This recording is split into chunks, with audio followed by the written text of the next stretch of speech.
Oh, all right, so we're moving right along here.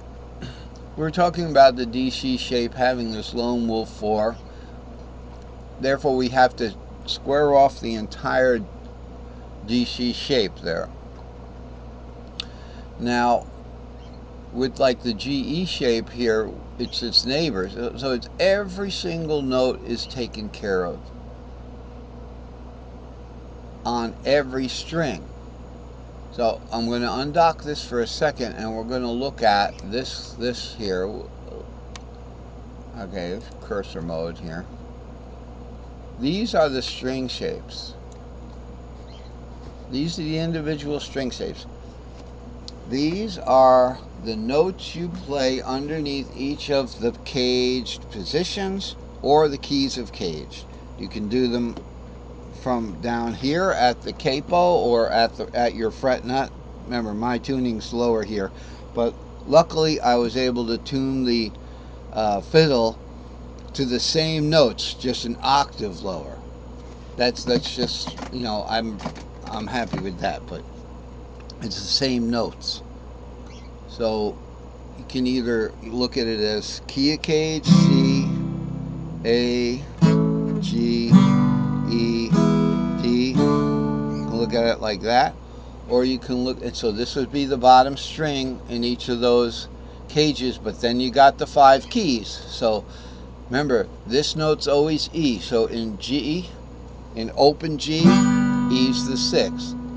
In open C, E's the 3rd. In open D, E's the 2nd. Open A, E's the 5th. And open E, E is the root. That's the only difference. E would be the root at that point.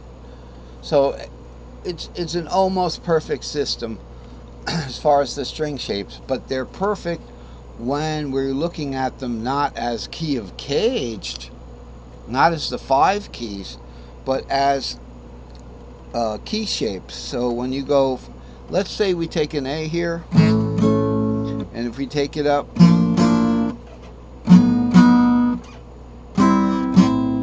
bar that, now we've essentially got an A-shaped C. Okay, so if we do the E, same thing to the E.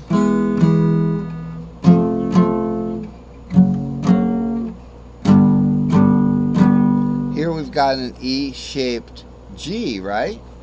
So now we can get that 7.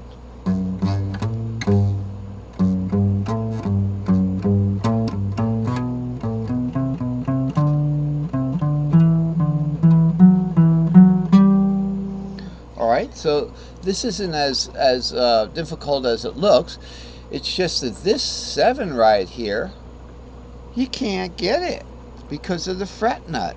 It's just it's lower than, it's one step lower than the lowest note on the guitar.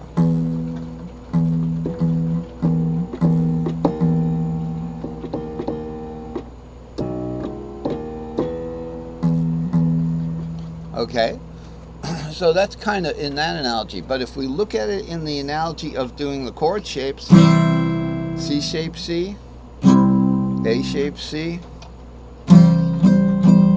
G shape C, E shape C. Notice I'm not complaining about these little notes now because I'm used to a little bit more of the little stuff on the fiddle. And G and D shape C. I can get it down here. Okay. Those are the 5 inversions, if you want, of these of the chords. When we look at it that way, then the string shapes. Okay, so when we look at those inversions within one key, then the bottom notes of those string shapes becomes the note that scale tone is. So the G shape would be 6 would be A, C would be E, D would be the second but the second in the key is C. C is the is not the third.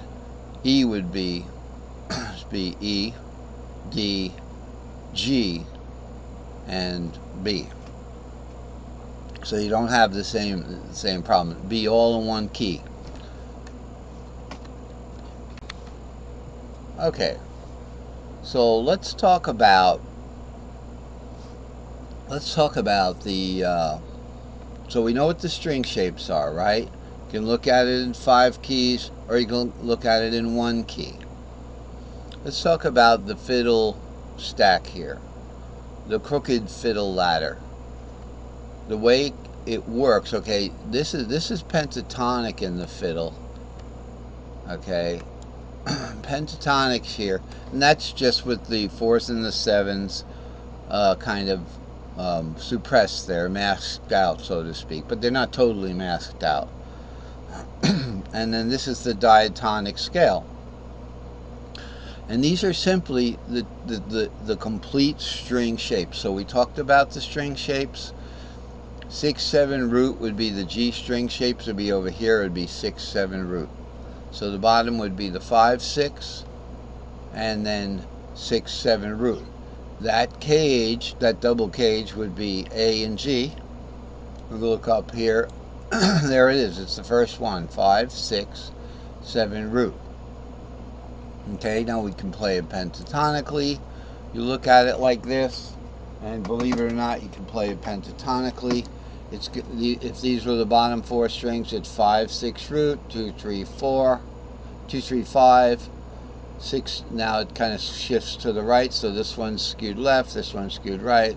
6 root 2, 3, 5, 6. So it'd be like this.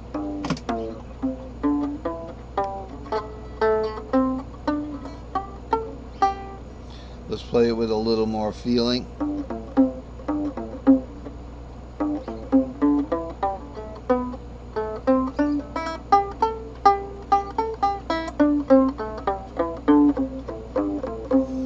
By the way, I didn't mention before, I was like playing the whole, this is not good violin fingering. This is just like, you know, finger picking when you're on the typewriter. But you get the numbers if you're just learning.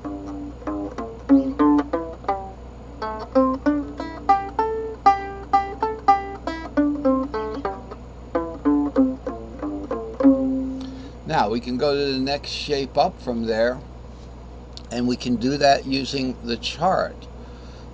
So if we want to go to the next shape up, it would start on the 6th. But now let's look at the 6 up here. Remember, this chart isn't a pitch. It's a note chart.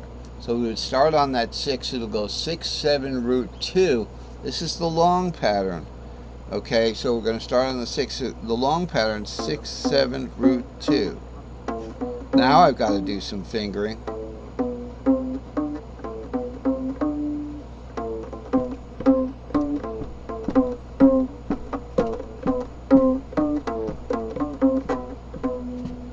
Alright, that was cool. So it's 6/7 root 2. Then 3, 4, 5, 6 is another fairly long pattern. Okay, so now we're going up the neck now. We don't have to worry about the open strings anymore. So it's 3, 4, 5, 6. So we've got